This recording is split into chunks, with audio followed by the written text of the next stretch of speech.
passar com vocês já alguma introdução dos gráficos de Feynman, para a gente poder já começar a manipular a teoria de perturbação.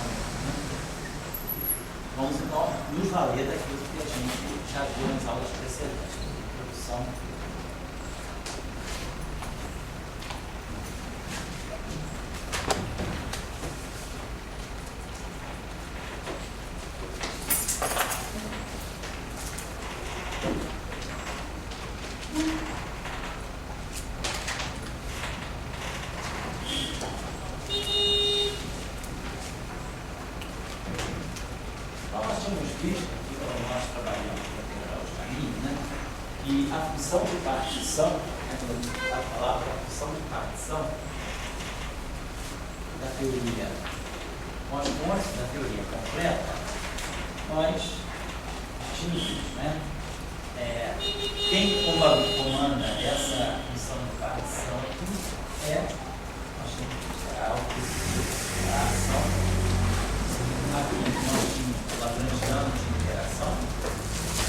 Onde no lagrangiano de interação, cada campo, o método prático era esse, cada campo era substituído por uma derivada funcional em relação à corrente externa. E tudo isso aqui atuando como uma operação, atuando em cima da função de onda, da integral do funcional gerador da teoria livre. Era mais ou menos o procedimento que nós entendemos, né? Quer dizer, então, a função de partição ela é feita com o lagrangiano de interação, onde a gente substitui cada campo pela derivada em relação à corrente, e aqui atuando em cima da corrente da função de partição livre. E essa função de partição livre, nós já tínhamos visto, ela também tem a forma de um exponencial. Ela é exponencial de I, aí nós temos aqui 4x, aí nós temos as fontes jx, temos aqui a função de jx,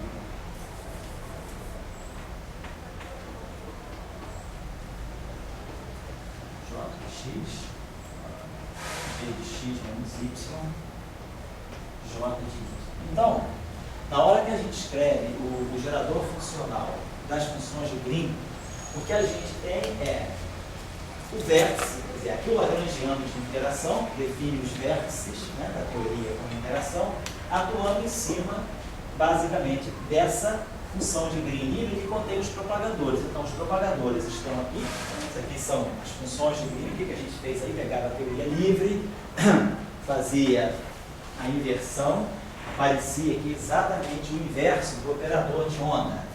Quer dizer, a gente tem aqui aquele chamado operador de onda, né, o campo, né, que depende das coordenadas locais x, isso atuando em g de x menos y, que dá delta de x menos y. Então, esse objeto que aparece aqui, na verdade, é esse operador. É o operador de onda invertido. É o inverso do operador de onda, que para nós é a função de Green.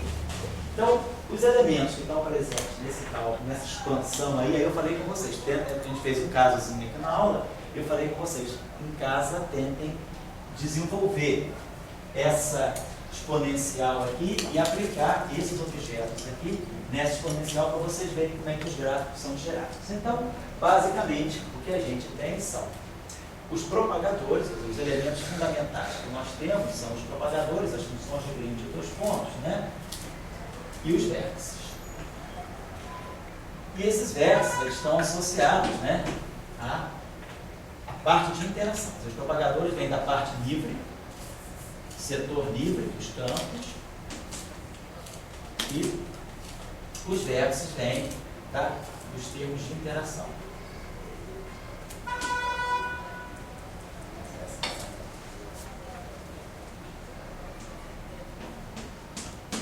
Então, essa aqui é a ideia.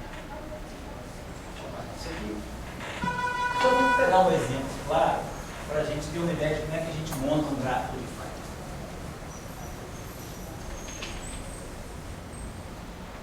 Suponha, vamos pegar um exemplo de partida, vou pegar um lagrangiano de partida, vamos supor que eu tenha duas famílias de campo. Eu tenho um campo φ, por exemplo. Vou pegar primeiro, eu tenho duas famílias de campo. Tenho um campo φ e tenho um campo escalar aqui. Tem dois campos escalares, por exemplo. E vou montar, por exemplo, um lagrangiano para esses campos. Vamos dizer que eu tenho um lagrangiano, que tem algo tipo meio e menos lagrangiano, mais os dois.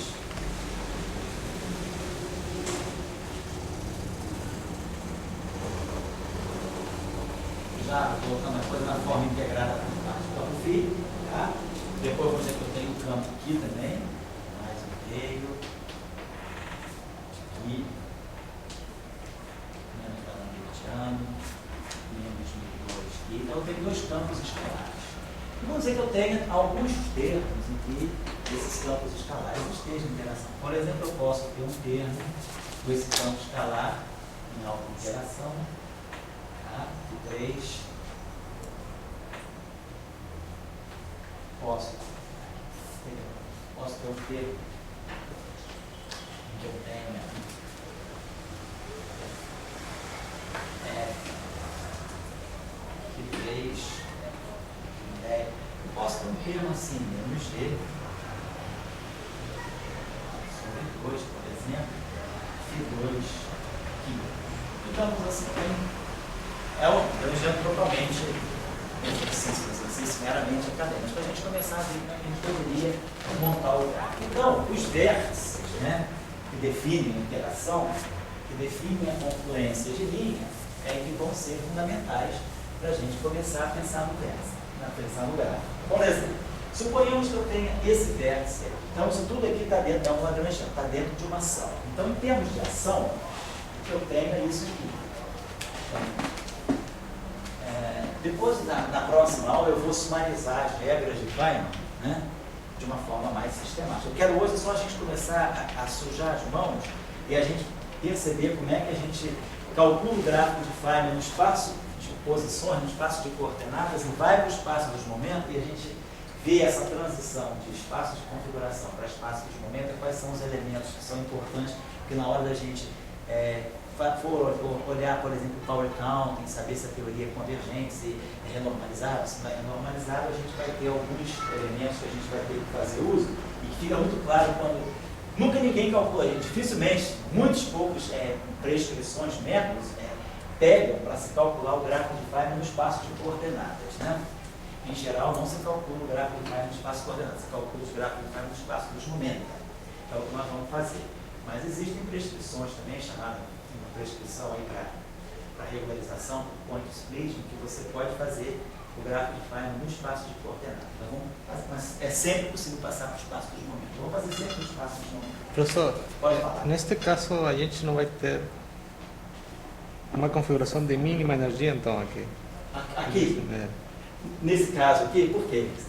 Porque não tem interação Φ4, né? Isso. Estou pegando o modelo Φ3, só que é o modelo acadêmico. Então, mas ainda assim tem sentido falar de processos físicos? Tem. Você pode, quando a gente não tem mínimo?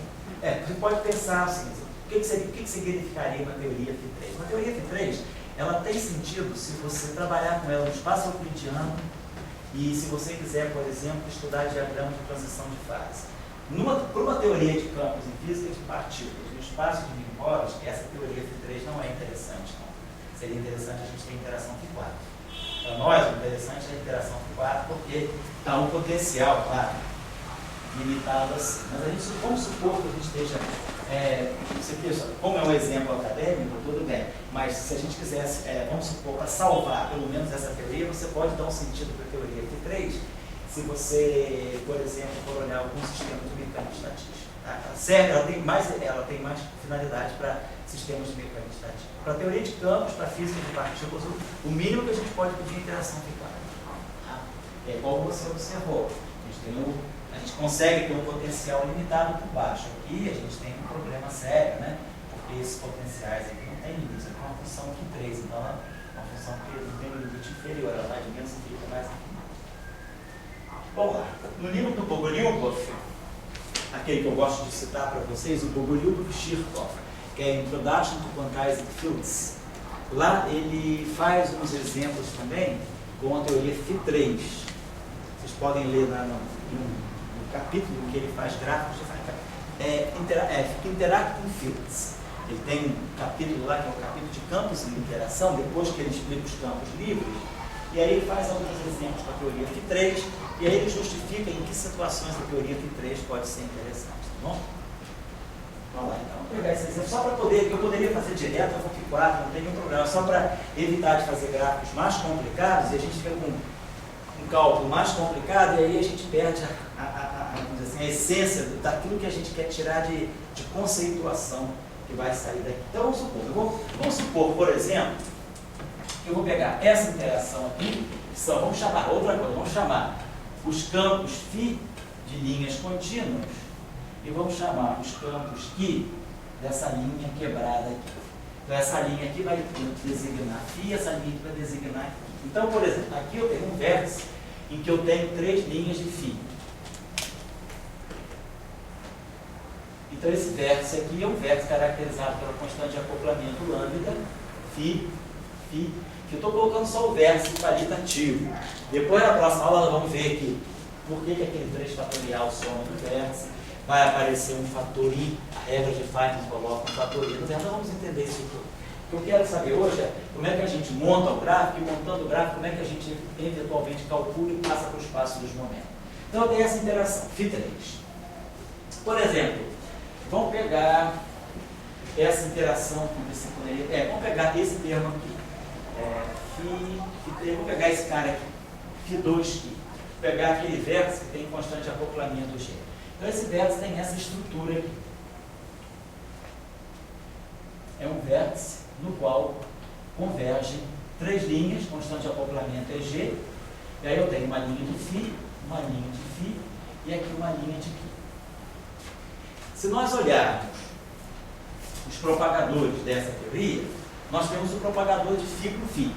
Propagador de φ para o φ, nós já tínhamos visto que o propagador é a função de Green ordenada do tempo, a gente representa dessa forma sistemática. O propagador de φ para o φ é 1 sobre D'Alembertiano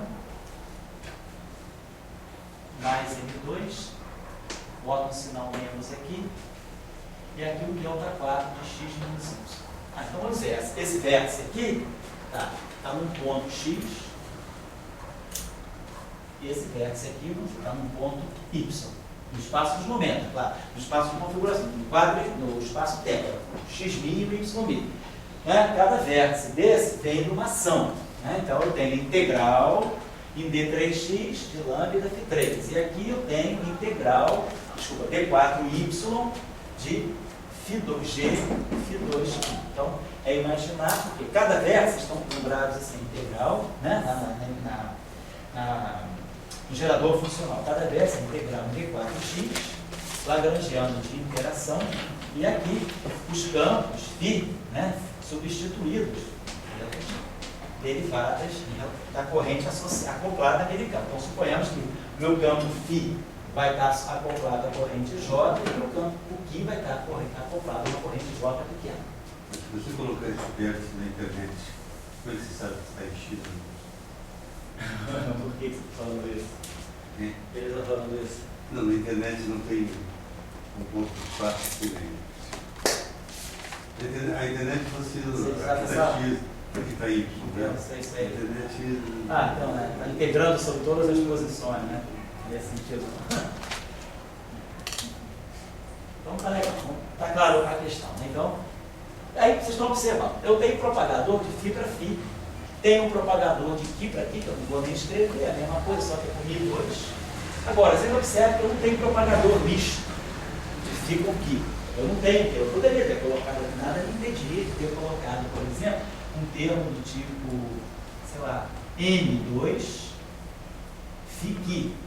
Se eu tivesse um termo desse tipo do Lagrangiano, na hora de tirar os propagadores, eu teria que tirar o lembrar. Eu tenho φ que acoplado, eu teria que colocar isso sob a forma de um dublete e inverter uma matriz 2 por 2 para tirar o propagador de φ com Q, de Q com Q, de Q com Q. Né? Eu não estou fazendo isso. Oi? Isso, eu teria colocado para a forma que ele trabalhou. Você já deu aqui no curso? Deve dentro do início do curso. Ele trabalhou com os propagadores com 2 campos vetoriais, aquelas formas matriciais, ele trabalhou isso aí. Bom, nesse caso, Uma primeira pergunta naquela época. Essa questão do propagador misto e o significado físico dele. Quer dizer, que aquela história que foi discutida do emaranhamento. sei. Voltaria para a discussão. Quer dizer, hoje em dia você quer muito correlação, emaranhamento, isso é uma. Então, o propagador físico, quando o propagador misto, quando ele está misto, ele seria um sinal de emaranhamento, de correlação. Seria usando correlação, né? Porque você tem uma amplitude, no fundo você tem, a gente falou isso aqui um pouco. Quando você tem um propagador misto, a gente deu um significado para isso. Você tem uma amplitude de probabilidade para criar um quantum, quer dizer, aquele campo cria um quantum e ele ser destruído e aparecer sob a forma de outro quantum. Né? Quando você tem um propagador de física, você tem um evento causal, né? Para descrever a criação de uma partícula, a propagação dessa partícula e o cancelamento dessa partícula. Quando você tem um propagador misto, o que acontece? Você cria uma partícula, aí essa partícula, num certo instante de tempo, ela transmuta para essa partícula e ela é aniquilada aqui sob a forma dessa partícula. Então, você tem algum processo que faz o mixing desses dois quanta. No fundo, você está pegando um processo em que você cria um quantum desse campo e você destrói um campo do outro campo, o quantum do outro campo, e essa amplitude não é nula. Por quê?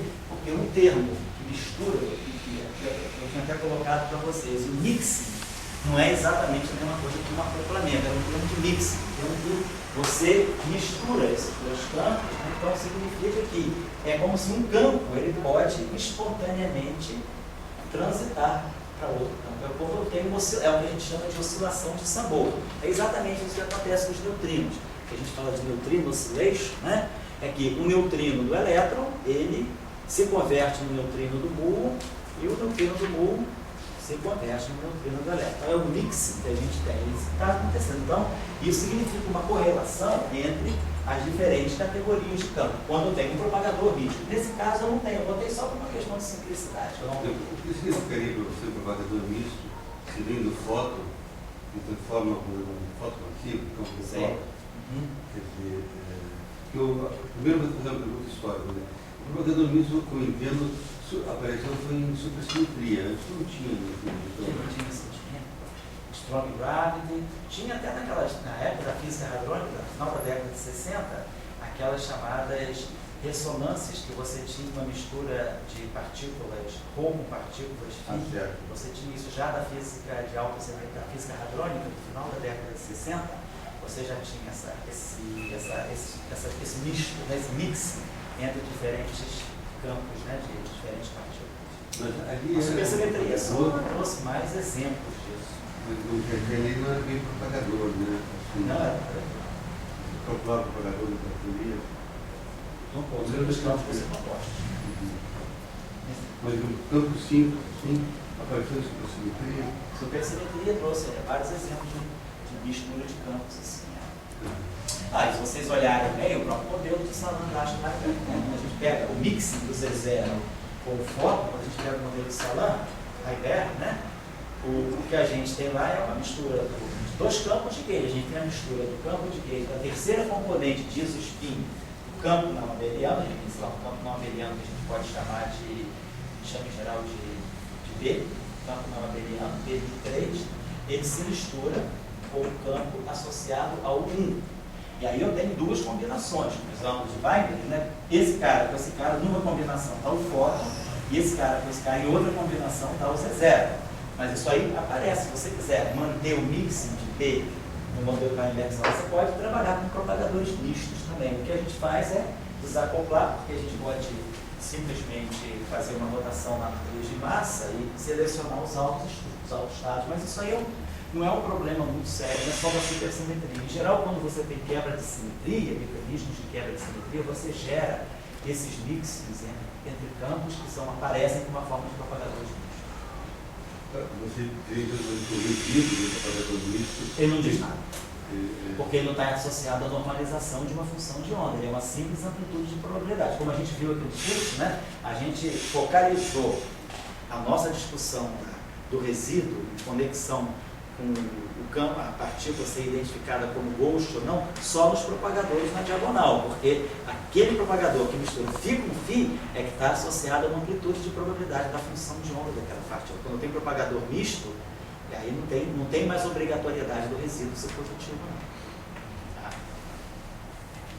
Análise de ghost de uma teoria, então, só precisa ser feita no setor diagonal. No setor diagonal, para você saber se ali é uma condição necessária, mas não é suficiente. Você tem outros critérios também para ver se tem pouco. Mas pelo menos se você olhar na diagonal e não der nenhum resíduo negativo, você já está no bom caminho. Então tá, os propagadores estão aqui. Então o que eu vou fazer? Eu vou formar esse gráfico. Como é que eu posso, por exemplo, esse vértice e esse vértice aqui, eles vão criar que tipo de processo? Por exemplo, eu tenho essas pernas aqui, que são campos, né? Eu posso, um campo daqui, se propagar, se juntar com um campo que está aqui. Por exemplo, um gráfico simples que eu posso formar aqui, seria, nesse vértice X, vamos botar dessa forma, que eu estou nesse vértice X, eu tenho um campo que sai para cá, um campo que sai para cá. Nesse vértice Y, eu tenho um campo que sai para cá, um campo que sai para cá. E boto aqui. Então, por exemplo, se eu selecionar esse campo φ e esse campo aqui como pernas externas, e esse campo aqui, ele vai se agregar a essa linha aqui através de um propagador. Eu tenho, aqui nesse verso eu teria φ, esse campo φ se propaga até φ, e esse campo φ se propaga até φ. Esse aqui, nesse caso, é obrigado a ficar na linha externa, porque eu não tenho como conectar aqui com um φ daqui através de um propagador. Tá? Eu só ia conseguir colocar propagador de aqui com aqui se eu pegasse, por exemplo, esse vértice com ele mesmo. Se eu pegar um vértice que tenha φ,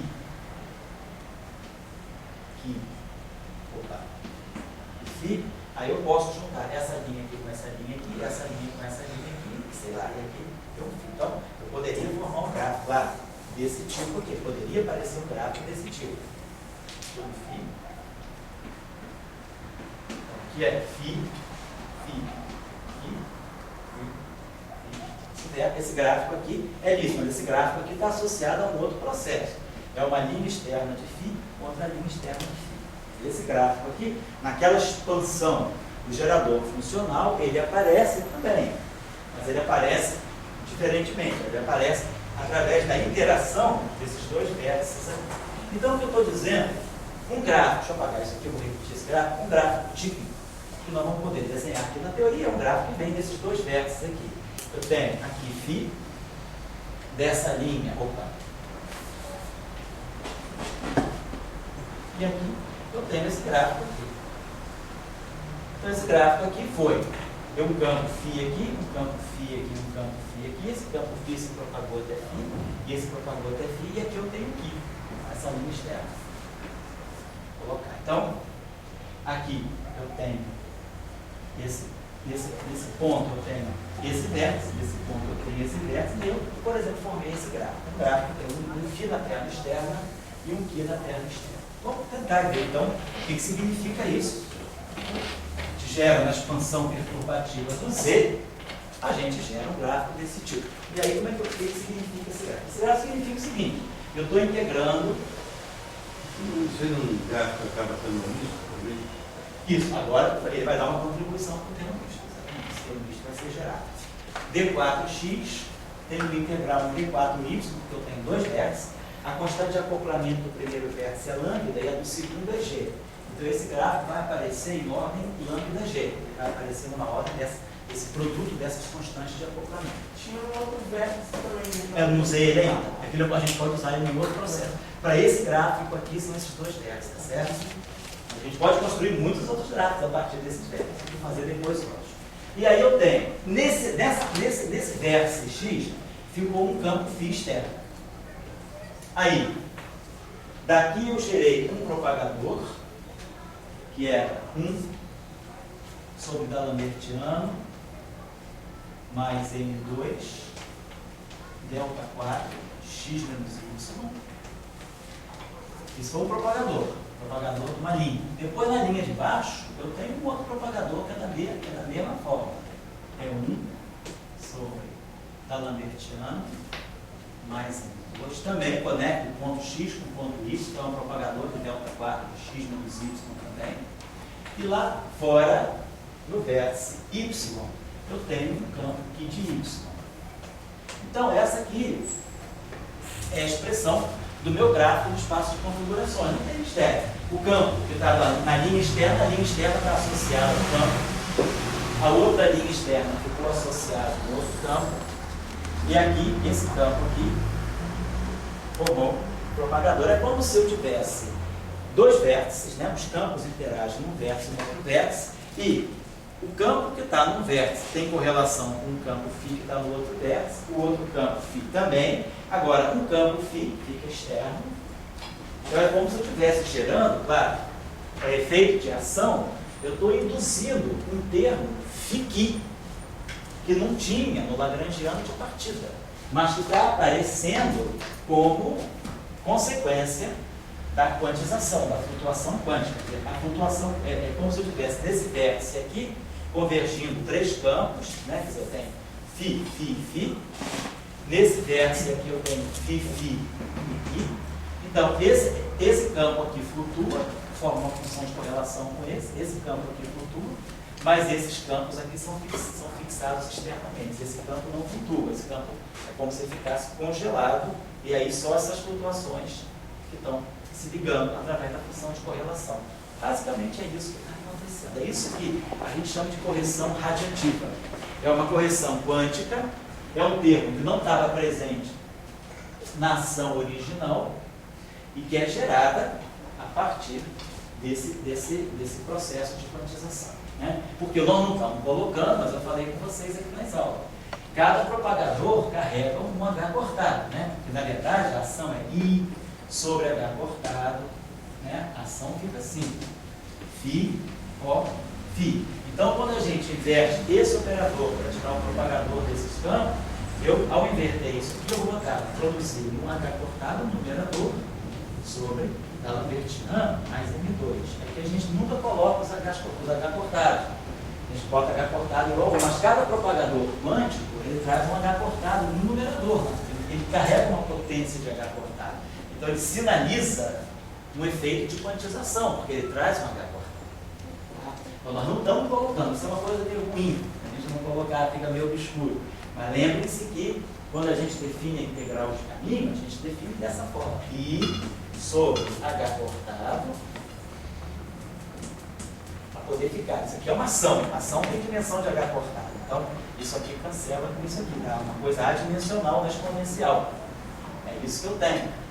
Então, quando eu inverto, quando eu tiro as regras do Feynman, é como se... Eu vou chamar a atenção disso quando a gente for falar da expansão em loop.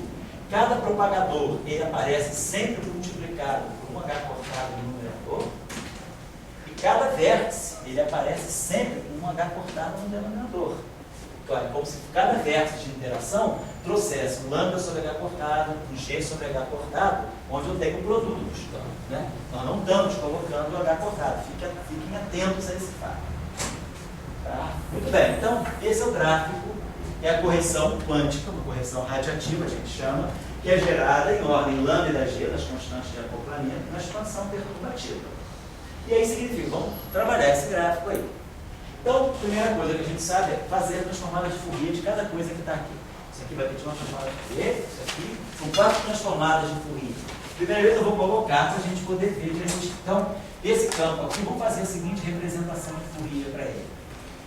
Integral P4P sobre 2π à quarta, fitil de P é a menos IPX.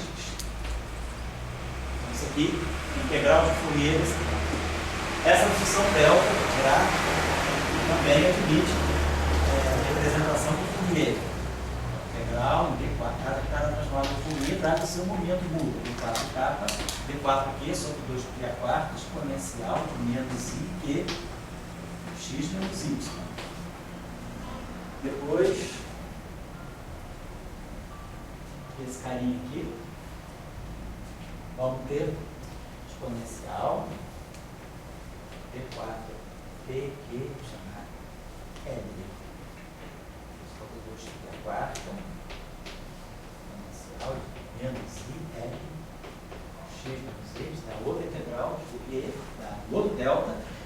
campo aqui também. Vou fazer a transformada de Fourier dele.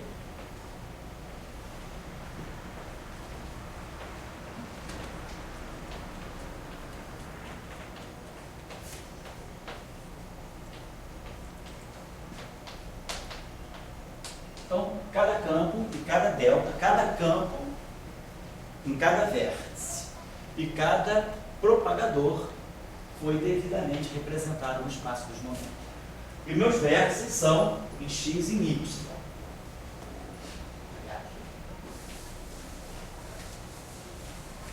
Vamos manter o gráfico aqui para a gente não perder a noção. Vou escrever o gráfico aqui. Só para a gente toda hora se referir a ele, então a gente está fazendo isso aqui, esse gráfico aqui.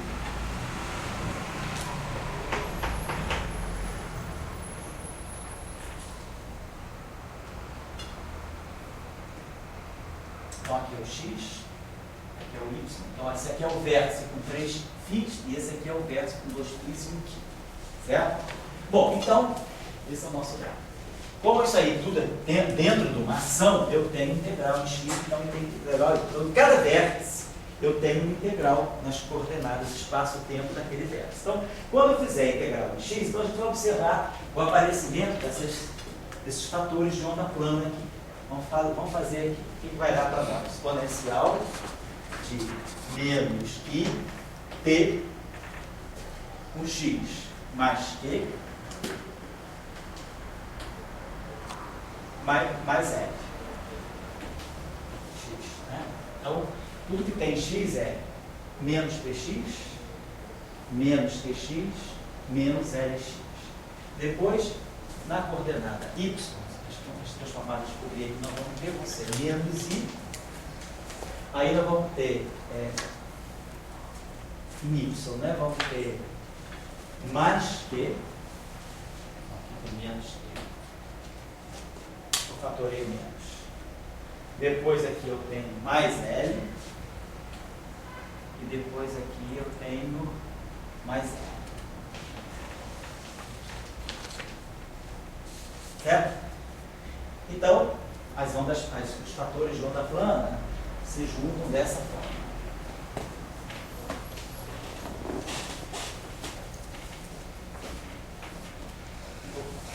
Quatro fatores, né? Certo. Bom, e daí? Agora nós temos a integral em x. Quando eu integrar em x, eu vou gerar justamente em 2π². A integral em x é livre. Não tem nada mais dependendo de x, a não ser a onda plana. Então, a integral em x vai dar 2π² e um delta, né, de p mais q mais f. E aqui nós vamos gerar 2π² e um delta de menos q menos l mais f. Certo? Bom, então o que significa? Significa que nós estamos vendo que se eu estou no espaço dos momentos, então vamos esquecer a integral, vamos esquecer agora a parte de espaço de coordenadas. O que a gente está vendo aqui, eu vou ter integrais em cada momento de cada linha. Então eu tenho uma integral em t, que é a linha externa, tenho uma integral em certo q, que é isso, claro, isso aqui vai ficar Q2 mais M, menos Q2 mais M2. Tem uma integral em L, esse propagador, então, aqui, ó, esse propagador aqui, então, essa linha aqui, vamos dizer, é P. Nessa linha aqui está aparecendo o momento T. Nessa linha aqui está aparecendo o momento Q. Nessa linha aqui está aparecendo o momento L, ou vice-versa, né? Não faz Q ou L, L ou Q, não faz o propagador são mesmo. E na linha externa aqui, está aparecendo um R. Então, esses aqui são os momentos, quadro momento. E aqui a gente vê que aqui eu tenho T, isso aqui só vai contribuir quando T mais Q mais L for zero. É o significado desse delta aqui, T mais Q mais L igual a zero. E nessa linha aqui, eu vou ter Q mais L menos R igual a zero. Então, eu tenho que Q mais L aqui, né? Quer dizer, eu posso substituir isso aqui, né? P. O L, Q mais L é menos P. Posso pensar nisso aqui. Então, Q mais L é menos P, então eu tenho menos P menos L igual a zero. P mais R igual a zero. Ou seja, esse momento aqui sendo P, esse momento aqui tem que ser menos P. Certo? Então, deixa eu apagar isso aqui. Então, está dizendo o seguinte, em cada vértice eu tenho conservação do momento. Claro, se eu estou dizendo que P mais Q mais L é igual a zero, no fundo eu devo estar pensando assim, ó, eu posso ter que orientar todo mundo para dentro do vértice. P mais Q mais L, a soma de todos os momentos é igual a zero. Todos os momentos estão entrando, então eu poderia convencionar que todos estão saindo, mas todos os momentos estão em uma direção só, porque a soma deles três tem que dar zero. Isso aqui é menos importante por enquanto. Só estou querendo chamar a atenção que em cada vértice, a gente quando abandona a notação, a representação no espaço de coordenadas e vai para o espaço dos momentos, cada linha do gráfico é associada a um momento. E aí a gente entende que cada linha é onde tem ou um campo, a linha externa, ou um propagador na linha interna. Então, cada campo de linha externa e cada propagador de linha interna, eu substituí por uma transformada de Fourier, pela sua representação de Fourier. Então, para cada um deles vai aparecer um momento.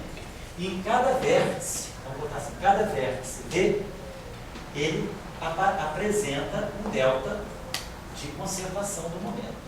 Vou botar aqui um delta em que a soma dos momentos é zero.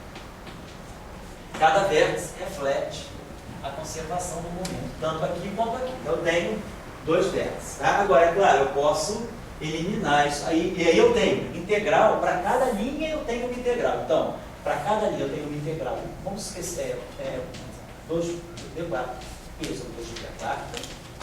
Depois, D4Q sobre 2D4. D4L sobre 2D4. E D4R sobre 2D4. Então, cada linha do gráfico, cada linha, seja externa ou interna, apresenta uma integral de momento, porque eu fiz uma transformada de Fourier, fiz uma representação em Fourier. E aí nós vemos, cada linha interna apresenta um propagador. Então eu tenho um propagador aqui que é 1 sobre menos Q2 mais M2. Vou botar Q2 menos M2. E no outro eu tenho 1 sobre L2 menos M2. Vamos colocar assim. E aí eu tenho um campo φ de T e tenho um campo aqui de F. Vamos colocar dessa forma. Poderia pensar assim. Está tudo ok. E aí, tá, esqueci aqui, tem um delta.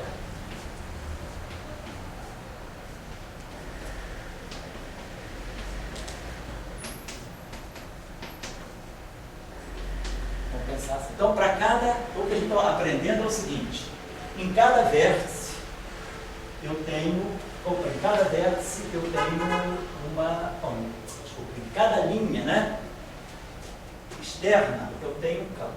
Então, cada linha interna, no caso, vamos escrever essa a nossa associação, cada linha interna, ela tem, cada linha externa tem uma integral de momento e um campo naquela linha. As linhas externas ficaram os campos. Em cada linha interna, eu tenho uma integral de momento e um propagador. Isso para cada linha interna. Certo?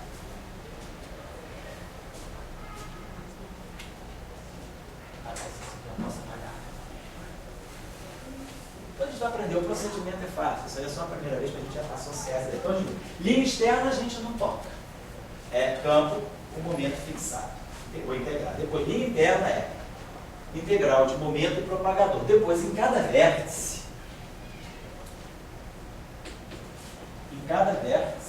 eu tenho uma função delta que expressa a conservação do momento naquele vértice.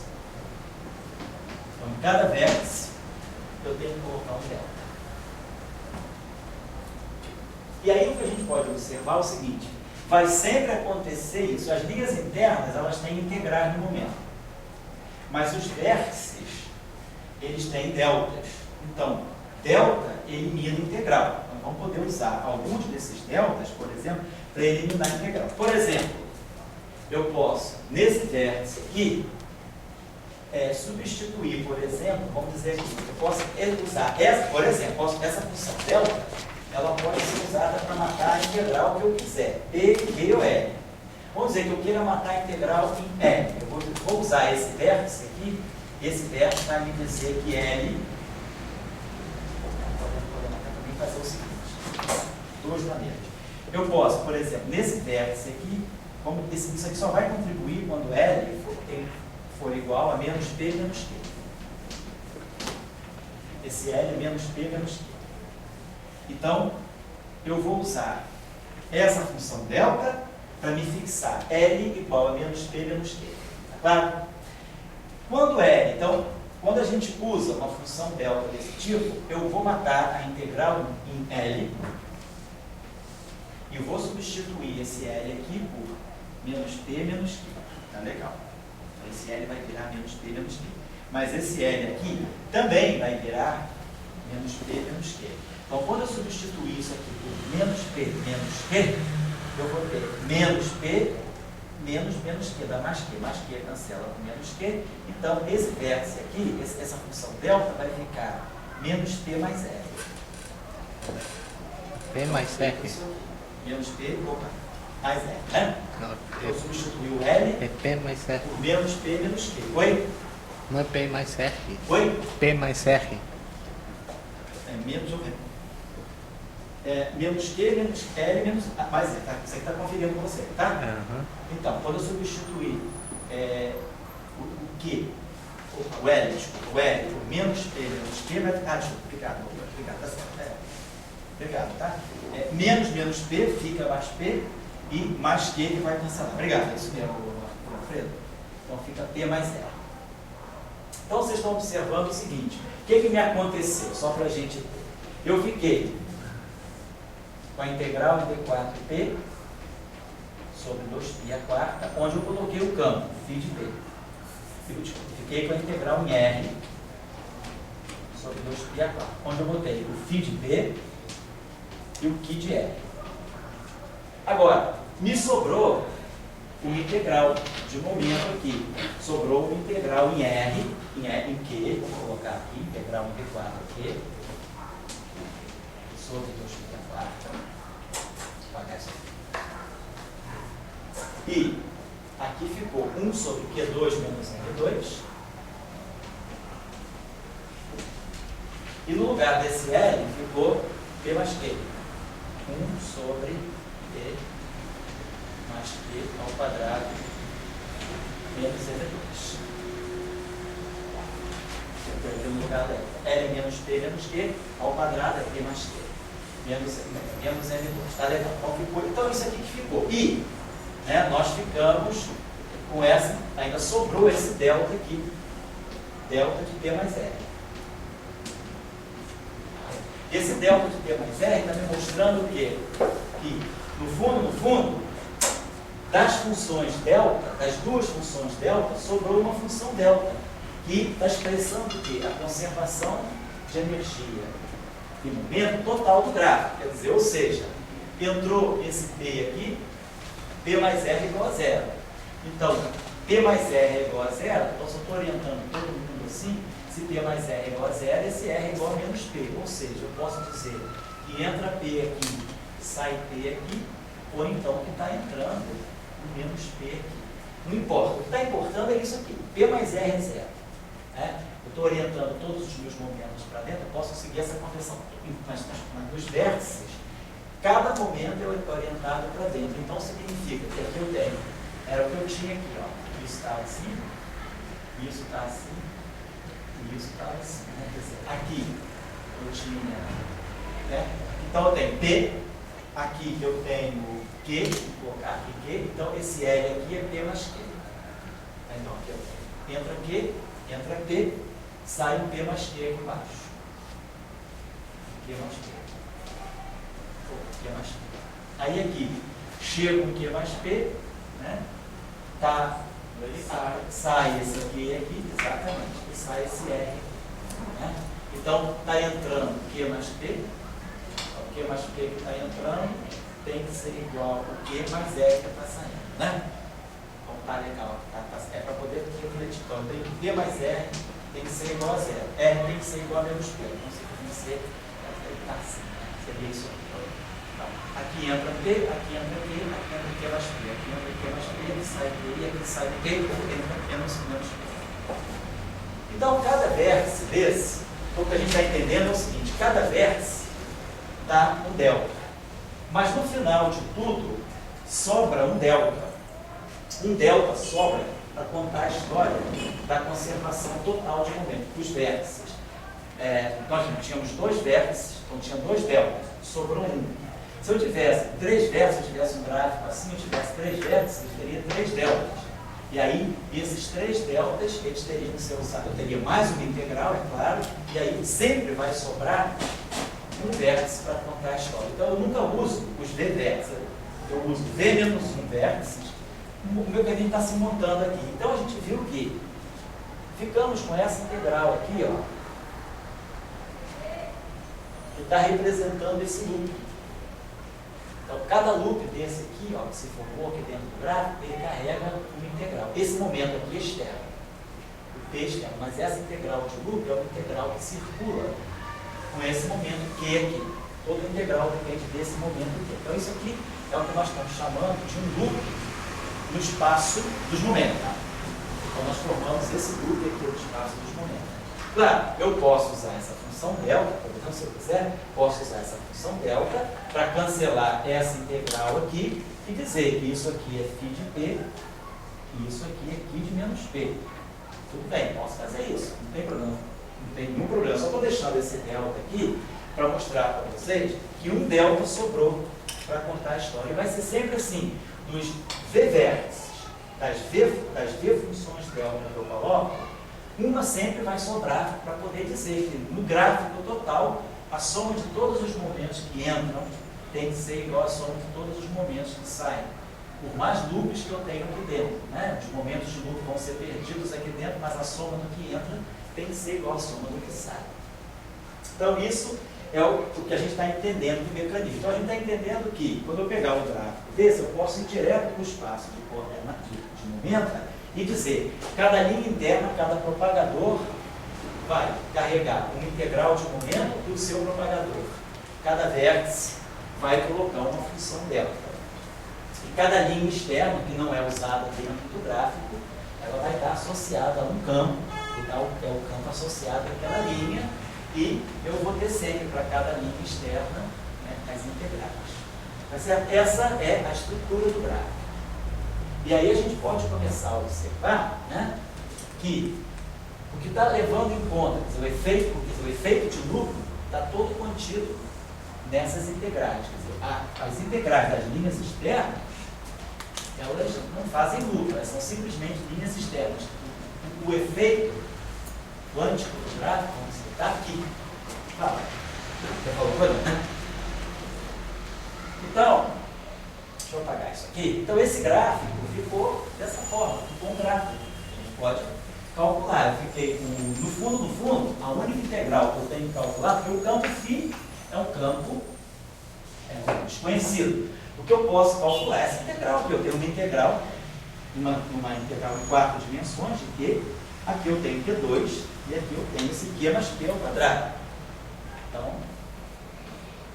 gente pode ver o seguinte, aqui eu tenho, isso aqui está no espaço quadridimensional, isso aqui é um elemento de volume em 4 dimensões. Então, isso aqui é alguma coisa do tipo Q3, dq e um ângulo sólido. Isso aqui é 1 sobre Q2, quer dizer, o comportamento, né, isso aqui domina no limite, no infinito, né, quando Q tende a infinito, isso aqui cai por 1 sobre Q2, e esse também, quando Q tende a infinito, esse próximo fica por 1 sobre Q2, então esse comportamento é do tipo 1 sobre Q, lá no infinito, isso aqui é convergente. Então, a gente teria uma integral do tipo 1 sobre dq, dq sobre Q, uma integral, que é o integrando converge, tende a zero, mas essa integral tem um caráter logarítmico. Então a gente começa a entender que essa integral aqui no espaço dos momenta é uma integral que pode divergir, uma integral divergente. Tá? Não é uma integral necessariamente convergente. Está lá. Ela tem tende logaritmicamente infinito. Eu não vou comentar muito sobre isso, não vou deixar para comentar mais sobre algo na aula que vem das integrais em si, que é o que vai pedir o processo de regularização e depois a renormalização. Mas no momento eu só quero começar a mostrar para vocês, né, mais ou menos a sistemática que está em jogo quando a gente monta os gráficos de Fábio. Então, mais ou menos é isso. O que é importante é olhar as linhas internas e os propagadores e os versos, que são as funções dela. Né? Então, a gente vê que automaticamente cada vértice contribui com uma função. Vamos pegar um outro gráfico agora, que eu não vou precisar nem fazer toda essa história. Suponha que eu tivesse esse gráfico aqui, nessa formulação. Nós vimos os vértices, eram o vértice φ3, né? Vou pegar tem um vértice com φ3, que é o lambda, tem um vértice com f, φ3, tem um vértice com g, g2 aqui, né? Por exemplo, vamos buscar um gráfico um pouquinho mais complicado do que esse. Se eu pegar um gráfico que seja mais ou menos assim, posso começar para desenhar um gráfico assim. Tem um aqui na linha externa, daqui saem dois fios. Daqui, por exemplo, pode sair um outro fio, esse aqui na linha externa, tá certo? Aqui eu posso pôr um fio, aqui eu posso pôr um fio, aqui eu posso pôr um fio, aqui eu posso pôr um fio. Vamos dizer assim, esse gráfico então é possível de montar. Isso aqui é φ,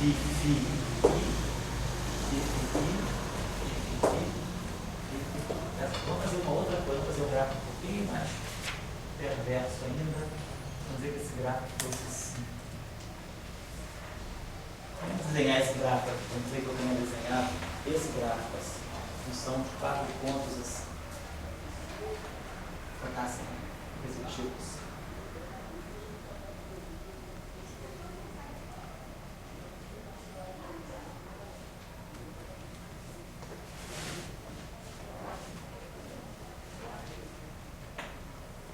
Então daqui está saindo aqui, daqui está saindo aqui, daqui.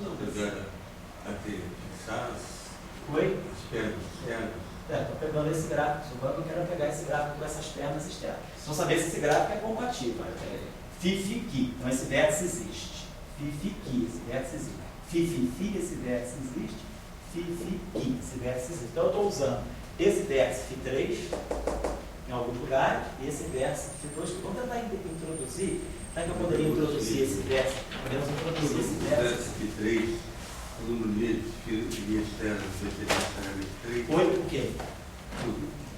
Isso, se eu for. Não, isso aí só se eu for renormalizar pela constante de acoplamento. Aquele vértice. Se eu for estudar renormalizar, vamos aprender depois. Se eu for renormalizar esse vértice, aí eu vou desenhar todos os gráficos com 3 quis externos. No momento eu estou calculando um gráfico genérico.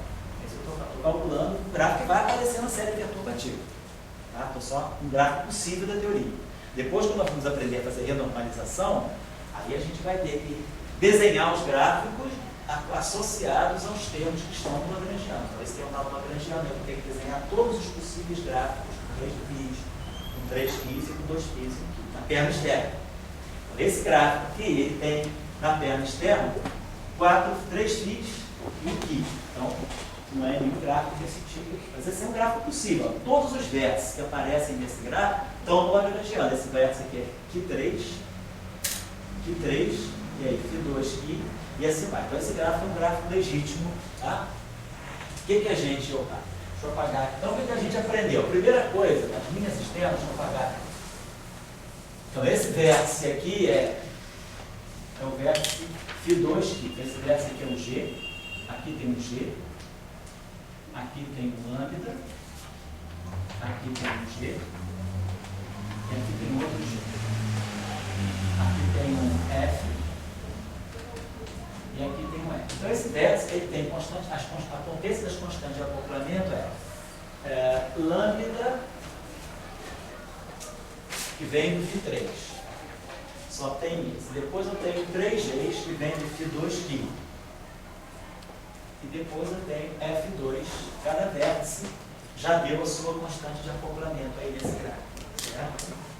Ah, legal. Aí vamos pensar o seguinte: cada linha externa, vamos botar, cada linha externa está entrando no seu momento. Vamos dizer, essa linha externa entra aqui, vamos dizer que eu tenho um momento P, P1, vamos colocar assim, P1, P2. Aí vamos dizer que esse cara aqui sai P3, e aqui sai um P4. Então, só estou associando os momentos. Entraram, claro, P1 mais P2, a gente já sabe que tem que ter uma função delta que vai conservar tudo. P1 mais P2 tem que ser igual a P3 mais P4, né? Mas aí a gente não precisa nem se preocupar com isso, porque cada delta desse já dá automático, cada delta desse já dá automaticamente a função, a conservação. Então, no total, a gente vê que o gráfico vai ter uma conservação. Então, eu já posso montar o gráfico colocando a conservação de momento em cada vértice. Tá? Então, se esse aqui tem momento P1, vamos dizer, esse aqui tem momento P2. Vamos supor que aqui eu tenha um momento Q. Olha só, quantos loops eu tenho aqui? Eu tenho esse loop aqui quadrado e esse loop aqui. Então, eu deveria ter, ou no fundo vocês poderiam pensar sempre assim, ó. Quantos vértices eu tenho? Eu tenho 1, 2, 3, 4, 5, 6 vértices. Então, cada vértice dá um delta. Então, eu vou ter 6 delta. Vamos dar assim, delta, delta, delta, delta, delta, delta, delta. 6 vértices. 1, 2, 3, 4, 5, 6. 6 vértices. Cada vértice tem um delta de momento. Depois, cada linha interna, então esse aqui é o número de vértices. Eu tenho 6 vértices. Quantas linhas internas? Quantas linhas de propagador eu tenho? 1, 2, 3, 4, 5, 6, 7. 7 propagadores. Né? Esse propagador que propaga daqui até aqui, depois tem um que propaga daqui até aqui, outro que propaga por cima daqui até aqui. Tenho esse propagador, esse propagador, esse propagador. Então tem 1, 2, 3, 4. Né? Aqui é tudo pontilhado. Né? Esse setor aqui é todo aqui. Então eu tenho 1, 2, 3, 4, 5, 6, 7. Então eu tenho 7 propagadores, 7 linhas internas. Então, 7 linhas internas. Então eu tenho 7, cada linha interna carrega uma integral de momento com um propagador. Assim, um propagador. Só esquematicamente. Então, isso aqui significa cada delta, cada vértice dá um delta e cada linha de momento, cada linha interna tem um momento e um propagador. Então, eu tenho 7 integrais aqui. E tenho esses deltas aqui. O que nós entendemos aqui? Aqui nesse gráfico aqui, nós tínhamos 2 vértices. E tínhamos 2 linhas internas. Nós tínhamos 2 vértices, 2 linhas internas. A mesma história lá. Cada vértice é um delta. Cada linha interna dá uma integral. Um propagador, é claro. Então, um delta mata uma integral. Porém, o outro delta tem que sobrar no final do dia um delta para contar a história da conservação de momento e energia total. Tá aqui, um delta sobrou. Um delta matou uma integral. Então, sobrou um delta e sobrou uma integral. Então, a gente vê que de todos os deltas, um sobra para contar a história. Sobra um delta. Não tem que separar, quer dizer, não é exatamente um desses, mas esses deltas todos se compõem para que sobre um delta que vai contabilizar a conservação de momento e energia das linhas externas. Vai sobrar um delta, então, aqui, que dá a conservação do momento das linhas externas, dos momentos externos. Isso sempre vai acontecer, vai sobrar esse delta. Então, sobra um delta. Então, um delta eu não vou usar. Então, eu tenho, na verdade, 7 integrais. Eu tenho 7 linhas internas e 5 vértices disponíveis, porque 1 sobra.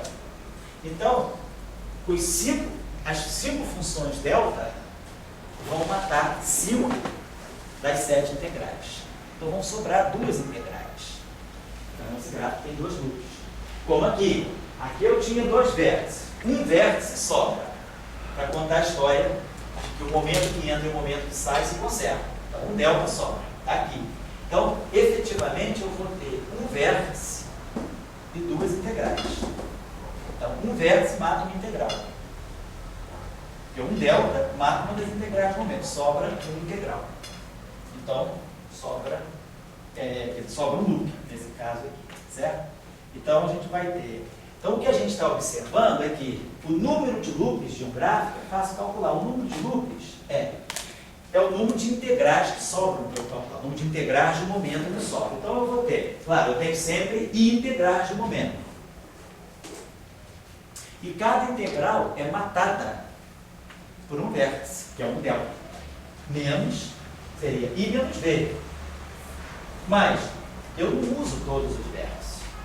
Um vértice no final do dia sobra. Eu vou sempre isolar um vértice que vai dar a integral de conservação do momento total das linhas externas. Então, as linhas internas, que são integrais, elas vão ser canceladas por V menos um vértice. Então, o número de gráficos, o número de loops de um gráfico de Feynman qualquer é o número total de linhas internas menos o número total de vértices mais 1.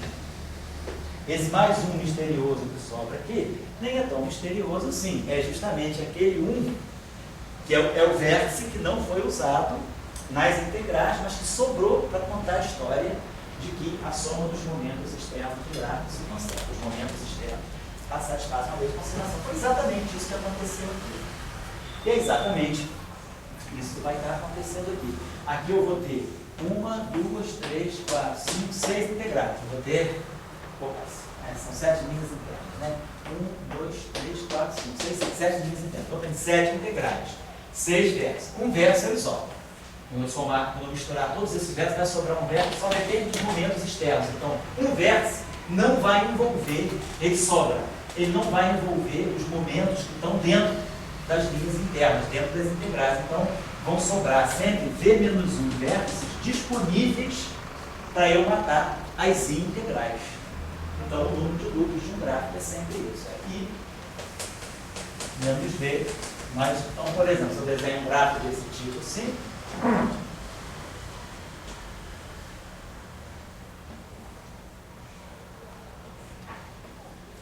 um gráfico desse tipo aqui. Então, eu tenho quantos vértices eu tenho? Quantas linhas internas eu tenho? 1, 2, 3, 4, 5, 6. Nem sei de onde eu comecei com 1, 2, 3. Então, 2 linhas internas. 3 linhas internas. 4, 5, 6, 7, 8, 9, 10, 11, 12. Então, eu tenho 12 linhas internas. Quantos vértices eu tenho? 1, 2, 3, 4, 5, 6, 7, 8, 9. 12 menos 9, 10, mais um 4. Eu tenho 4 loops. Então eu devo ter esse loop aqui, esse loop aqui, esse loop aqui e esse loop aqui. Então 4 loops. Então esse é um gráfico com 4 loops. Mas é só fazer I menos V mais 1. Tá? E aí entender por que é I menos V mais 1. E cada linha tem uma integral. Cada linha interna carrega uma integral de Fourier. E dos V vértices, um sobra para contar a história final do gráfico. Então um vértice está fora. Então eu tenho V menos um vértice à disposição. Então eu tenho I integrais e V menos 1. Integrais de linhas internas e V menos um vértice. Eu sei que cada vértice tem um delta. Cada delta como uma integral. Então eu vou ter I integrais comidas por V menos um vértice. O que sobrar é o número de loops. É o número de integrais que vão sobrar. É o número de loops. Então o número de loops do gráfico é esse. Isso independentemente da teoria. Isso que vale em qualquer teoria. É uma relação meramente topológica. Tá? Então tá, então esse gráfico aqui, claramente, eu tenho I7 menos V mais 1. Então tem 2 loops. De fato, eu tenho 2 loops. Eu tenho um momento que pode correr por aqui e um momento que pode correr por aqui. Então, na hora de montar esse gráfico,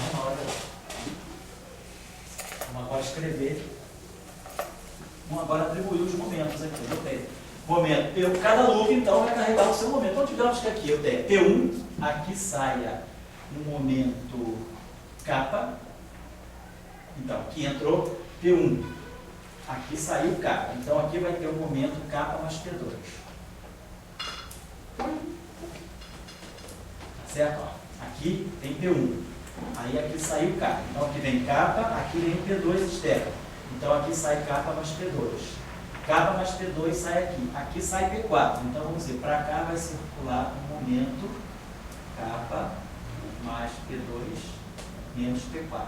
Vamos ver, ó. Somou, chega kappa mais P2. Esse mais esse tem que dar esse. Não, isso aqui cancela, isso aqui. Kappa mais P2 entrando, kappa mais P2 saindo.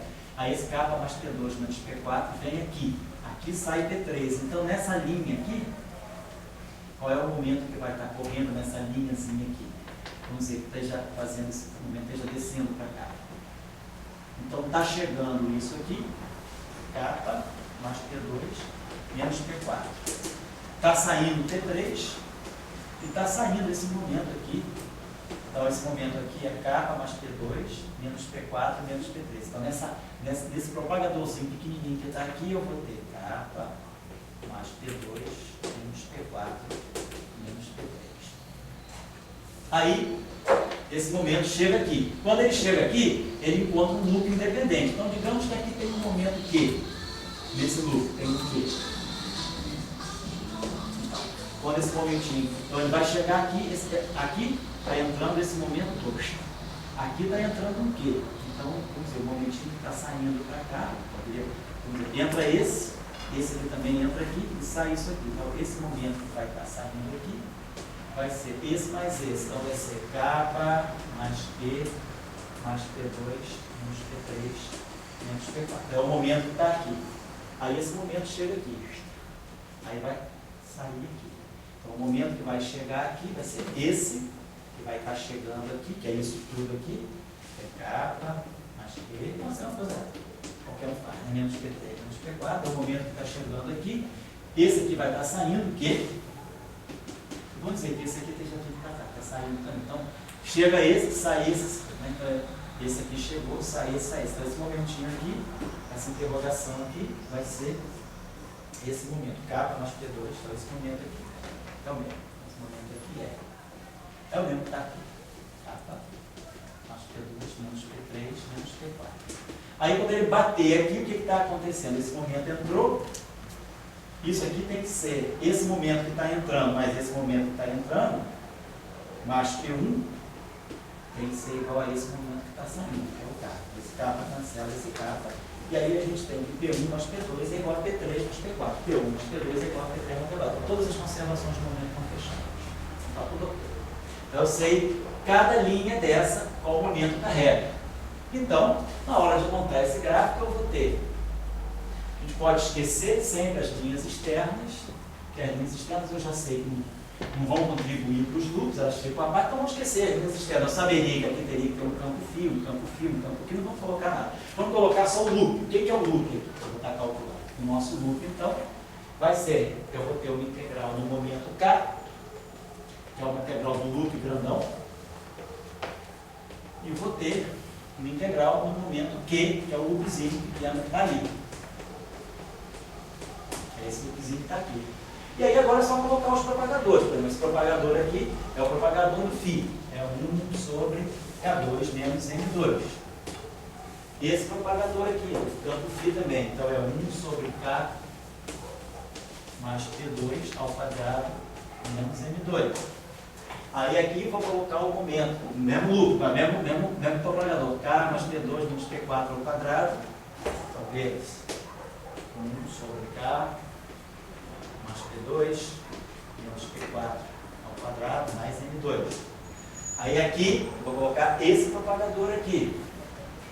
Vezes 1 sobre K mais P2 menos P3 menos P4. Só que esse propagador aqui é do campo φ ao quadrado menos 1002, massa do campo aqui. Esse propagador aqui é o mesmo que aparece aqui. Então esse propagador vai aparecer em termos de momento, é o mesmo que aparece aqui. E agora eu tenho esse propagador aqui, que é isso tudo aqui.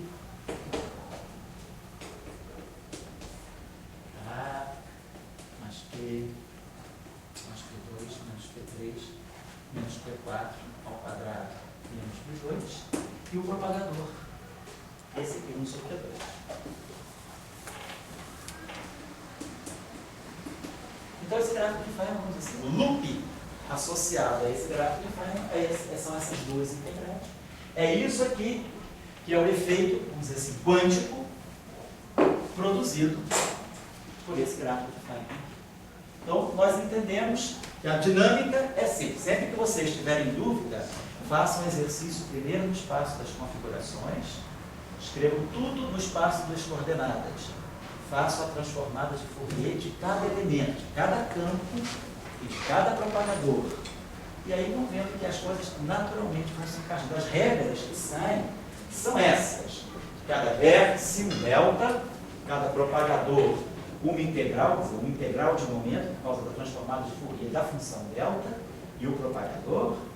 E cada linha externa a gente deixa. O campo a gente não está colocando, a gente está interessado. A integral que vai dominar o gráfico, que vai dar se o gráfico é convergente ou divergente, são essas integrais dos propagadores, que são os loops. Então, o loop quântico, eu me centro, né, só nas linhas internas e dos propagadores. É isso que vai dar o caráter do gráfico. O resultado do gráfico vai sair daí.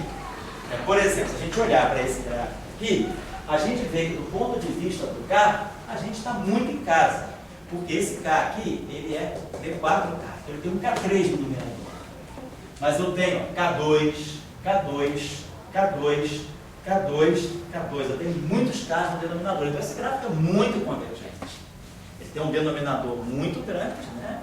Quer dizer, tem aqui K3, né, sobre K2. E aí quando esse troço tender a infinito, né, esse troço aqui lá, esse gráfico aqui puxa para lá, tende a zero no infinito.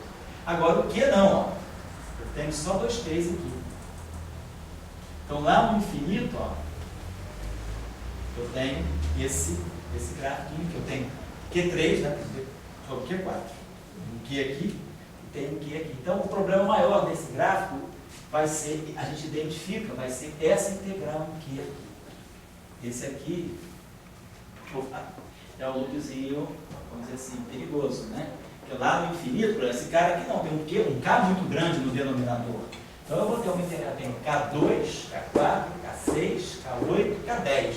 Então eu tenho K3 sobre K10. K3 sobre K10 é K menos 7. A integral disso é K menos 6. Então no infinito isso aqui converge, tá? Tende a zero rapidamente no infinito. Porém esse cara aqui não, esse cara aqui vai dar 1 sobre Q, então vai dar um log de Q. Então no infinito esse gráfico aqui tende, esse gráficozinho aqui, ele que é, vamos dizer assim, o furúnculo, é o ponto doente desse gráfico. É ele que está dando o tumorzinho. Porque o resto do gráfico, esse gráfico seria muito bem comportado. Então a gente vai começar, depois a gente vai aprender uma técnica, vai fazer esse gráfico. A gente vai, na próxima aula, eu acho que hoje já dá para começar, eu vou ensinar a gente a fazer uma coisa chamada Power Counting. A gente vai fazer cada teoria que a gente receber, cada lagrangiano que a gente receber, a gente aprende a fazer a contagem de potências, que é uma expressão que a gente gera, que diz todos os tipos de gráficos que podem ter divergência de loop. E aí a gente já vai desenhar exatamente aqueles gráficos, a gente já sabe onde está o problema da teoria. Não vou precisar fazer que nem um louco, desenhando tudo e descobrindo, assim, na base da porrada, quem são os gráficos que divergem. Não, eu vou ter uma fórmula sistemática, eu vou gerar uma expressão chamada contagem superficial de divergências, que é uma contagem que tem um limite superior, quer dizer, ela dá a pior das possibilidades. Aí eu vou com isso identificar todos os gráficos que podem ter divergência. E aí são esses gráficos que eu vou ter que calcular para poder fazer o processo de renormalização. E, inclusive, essa expressão ela vai me dizer se a teoria tem chance ou não de ser renormalizável. A teoria é renormalizável, se ela não é normalizável, se ela é super renormalizável, se ela é finita. Então a gente vai aprender um mecanismo, mas para isso a gente tem que ter claro como que é como é que a gente organiza um gráfico de Feynman. Então, o gráfico de Feynman é sempre isso. Eu olho para os vértices do Lagrangiano, e aí, olhando para os vértices, eu sei desenhar os possíveis gráficos. Por exemplo, numa teoria como essa, em que eu tenho sempre 3 campos em cada vértice, um gráfico desse tipo é ilícito. Eu não poderia desenhar esse gráfico. Por quê? Porque esse gráfico aqui comporta 4 campos no mesmo vértice. E na minha teoria eu tenho φ3, tenho Q3 e tenho φ2 aqui no meu modelo. Então, eu não tenho nenhum vértice com 4 campos. Então, eu jamais poderia desenhar esse gráfico. Agora, esse gráfico aqui, eu poderia desenhar numa teoria que tivesse interação φ4. Por exemplo, vamos tentar fazer um último exercício nessa teoria, desse modelo aqui, pegar um gráfico possível também, pegar um gráfico diferente agora. Vou pegar, como é que eu poderia desenhar esse gráfico aqui, ó.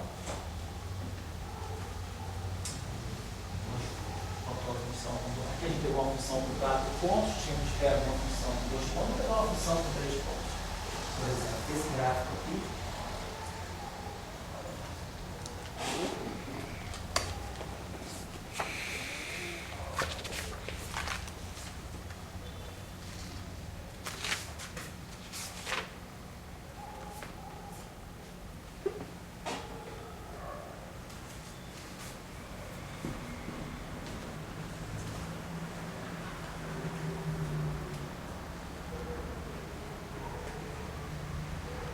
Eu posso desenhar esse cara aqui, é uma contribuição que tem 2 φ nas pernas externas, 2 φ, é uma contribuição do tipo φ2, Q2. Aqui eu estou, tá possível, esse vértice existe, esse vértice aqui também existe, esse vértice aqui também é φ2 aqui, φ2 aqui, φ2 aqui. Vamos fazer um outro maracutaiazinho. Fazer uma...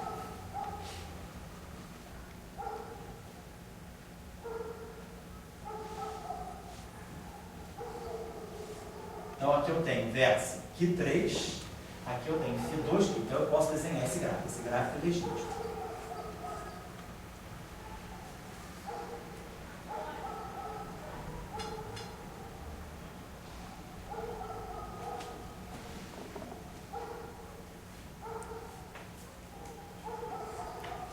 Então, esse gráfico também é legítimo. Tem Q3, φ2 aqui.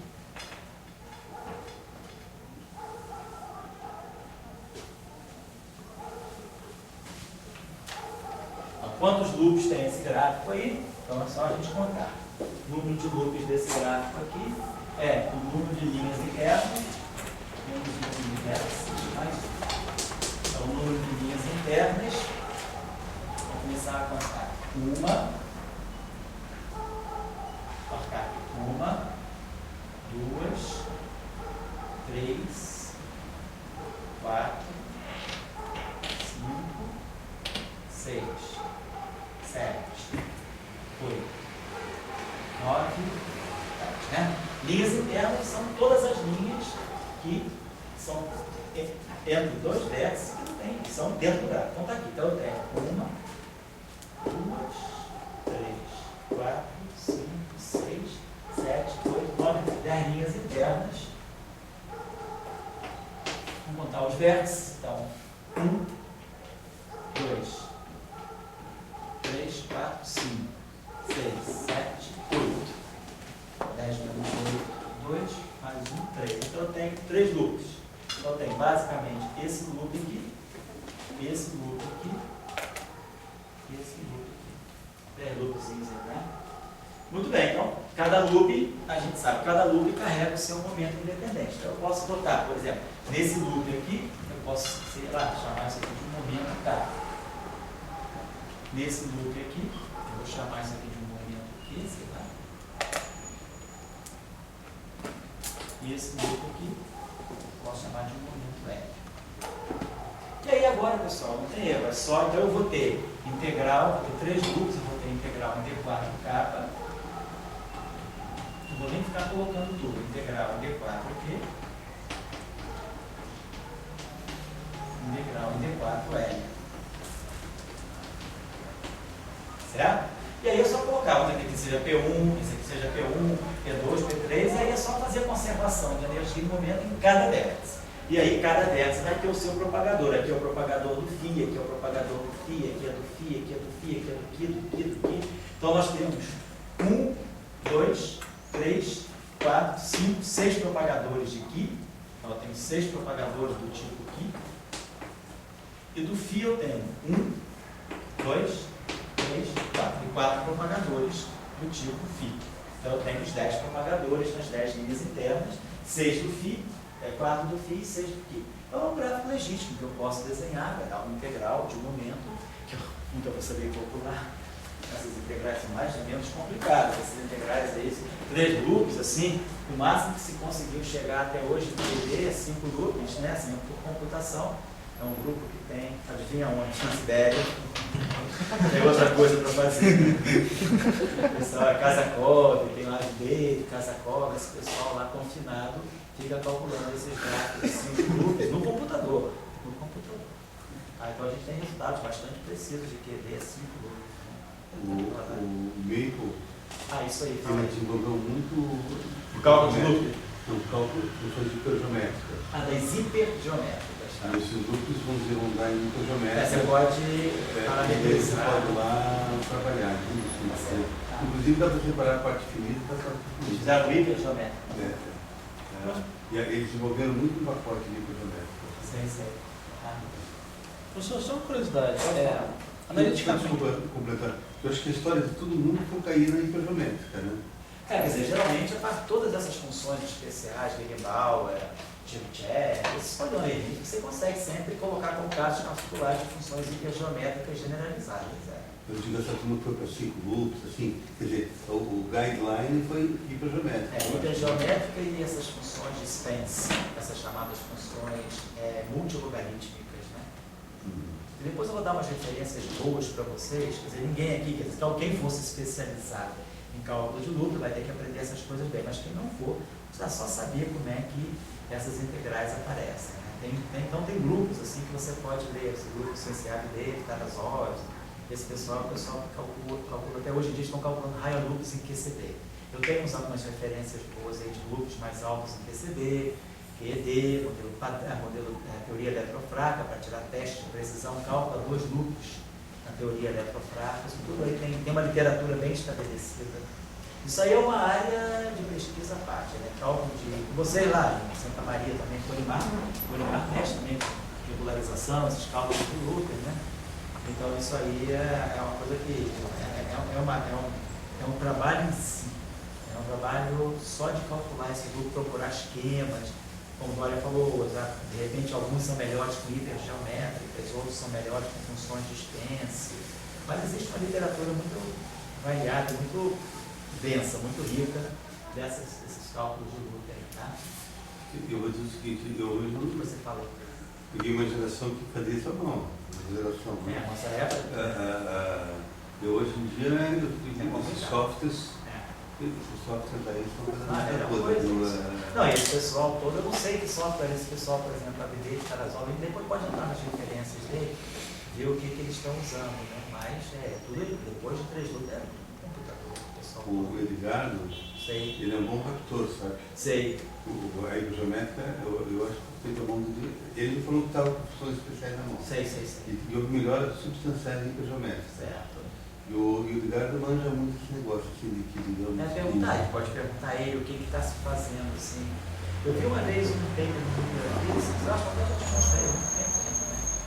Que era usando os polinômios de Gegenbauer para poder fazer essas integrais. Era um método que era proposto usando as funções de Gegenbauer para fazer também esses cálculos integrais de loop. Mas aí, cara, você tem que aprender tanta coisa para poder entender o método que quando você começa a aprender, os caras já fizeram na tua frente. O cara que já tem aquele conhecimento. Né? Então é uma área também que é complicada nesse sentido. Né? Você, às vezes, leva um certo tempo para se introduzir naquilo, e quando você entra, os caras que já estão fazendo aquilo, você consegue, no máximo, sempre ler os papers deles. Né? Já vai fazendo, você vai ficando assim, tem mais. É uma área que você tem que ter uma certa militância tua. Você propõe um esquema, você propõe um método de calcular para poder ter, pelo menos, assim, ter o crédito naquela discussão. Só para explicitar, eu acho que por que isso é importante? Porque, na verdade, a gente não vive mais em força igual massa de aceleração, né? Quando você vai usar um grupo de normalização, essa range Capricorn, que é a coisa mais importante hoje em dia, é o grupo que vem, né? Essa aí é integral do... Quer dizer, se não tem range Capricorn, hoje em dia não está fácil. É, a série perturbativa, né? As tensões de choque, a ordem mais precisa, esses testes de precisão da teoria eletrofrágil, os próprios testes de precisão da QED, quando eu falei para vocês, a gente calcula o momento magnético anômalo do elétron e do Boole, uma precisão de uma parte em 10 bilhões, isso significa que o cálculo teórico foi feito até a 12ª casa decimal. E aí, para você fazer esse cálculo até a 12ª casa decimal, você vai calcular integrais até 5 loops. Você vai calcular porque esses loops é que vão dando as correções cada vez menores. Você vai ter, quando você chega na 4ª casa decimal, 5ª casa, então esses loops aí é que vão refinando cada vez mais esse cálculo de G menos 2. Quando o LHC, já tem moda, né? Ele não vive sem loop. Aí o LHC ele vai ter precisão para pegar, eu acho que no máximo 2 loops. 2 loops. O LHC ele vai chegar a uma precisão de uma parte em 10 mil. Praticamente uma parte em 10 mil. Tipo, então, em vez de ser por cento, é per milha, né? Vai pegar 2 por mil, assim, a precisão vai ser, você vai conseguir fazer correções de por mil, não mais por 100. Quer dizer, o próprio LHC ele vai dar correção assim, mais ou menos um gráfico de 5 loops, você não deve detectar, quer dizer, no LHC não deve dar correção para aquele gráfico de 5 loops. O LHC trabalha na faixa de 2 loops. Você quer falar o que, João Paulo? Não, só na curiosidade. Qual é? Na época da QED, até quantos loops eles calculavam na mão? Assim. QED? É. Ah, não, até 3 loops a mão sem calcular. 3 loops. Até 3 loops, claramente a mão foi calculada. E muitas coisas, alguns gráficos a 4 loops. Mas agora, hoje em dia, os resultados são feitos sempre a 5 loops, né? Vou pegar as referências para vocês, eu vou levantar essas referências desse pessoal aí. Então, entenderam a sistemática. A sistemática dos gráficos é essa aí. Então, o que a gente precisa saber, eu vou dar uma paradinha daqui a pouco, é o Lagrangiano, a gente tem que olhar para o Lagrangiano de interação para poder montar os vetos. Por exemplo, vamos supor que eu tivesse, vamos pegar outro modelo de Lagrangiano, suponhamos que eu tivesse uma teoria assim, tivesse um campo A e um campo B, com 3 campos, né? ABC. Então, vamos dizer, esse campo A aqui tem linha assim, esse campo B tem linha interrompida assim, e esse campo C, vamos dizer, a linha sinuosa. Se eu tivesse uma teoria assim, um modelo com esses 3 campos, cada um deles é um campo escalar, só para a gente ter uma simplificação, e vamos dizer que eu tivesse os seguintes tipos de interação: lambda A4, F, P4, G. Interações quânticas agora. E uma interação do tipo H, A2, BC. Então agora eu tenho um vértice em que eu tenho 2 linhas de A, uma linha de B, uma linha de C, e tenho um vértice com 4, A, B, C. Por exemplo, vamos tentar pegar um gráfico típico que a gente poderia desenhar aí. Poderia desenhar, por exemplo, um gráfico assim, A com A. Aí, uma linha saía B.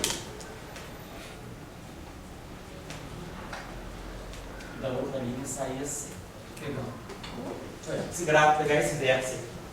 Constante de acoplamento H, A2, BC. Então, vamos dizer. Oi? Poderia ter uma derivada também. Aonde? Poderia ter poderia ter uma derivada. Poderia. Vou botar então, vamos dizer que eu posso botar um vértice aqui. Vou botar esse vértice com 2 derivadas. DMI e DMI-C. Digamos que a gente coloca esse vértice. Essa derivada. Então, eu tenho AA, BC. Então, eu vou ter uma derivada atuando no B, uma derivada atuando no C. Vamos dizer que aqui esse vértice aqui, B com B, eu posso fazer isso aqui.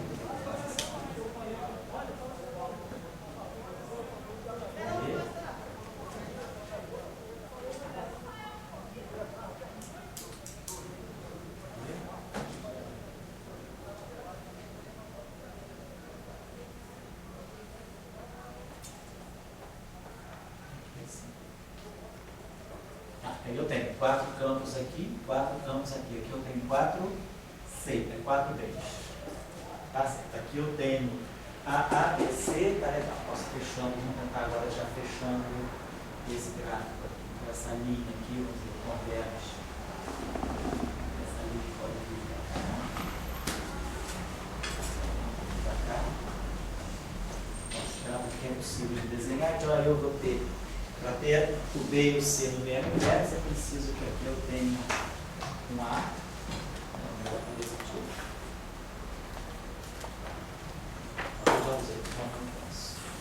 Vamos dizer que daqui eu faço isso.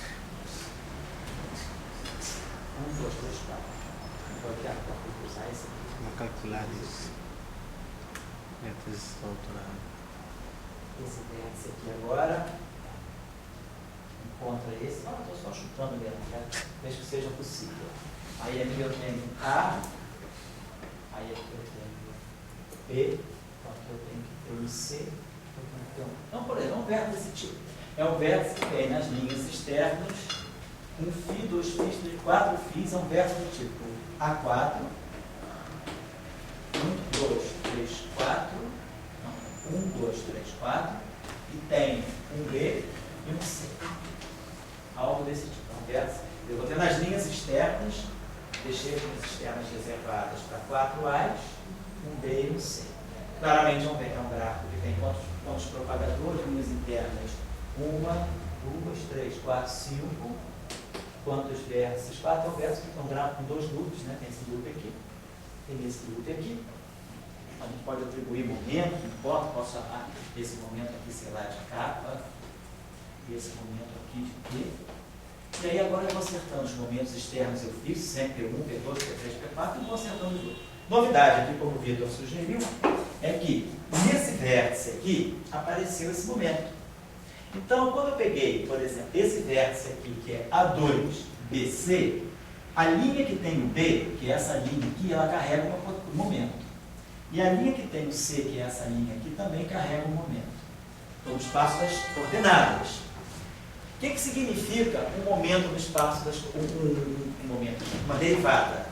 Quando eu faço a transformada de Fourier desse gráfico, todo mundo está lembrado que essa linha aqui é um propagador, né, e uma onda e uma exponencial.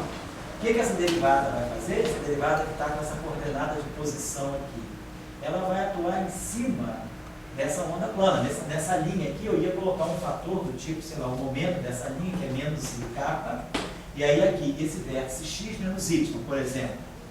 Então, quando essa coordenada dmi na coordenada x bater aqui, ela vai produzir um caminho.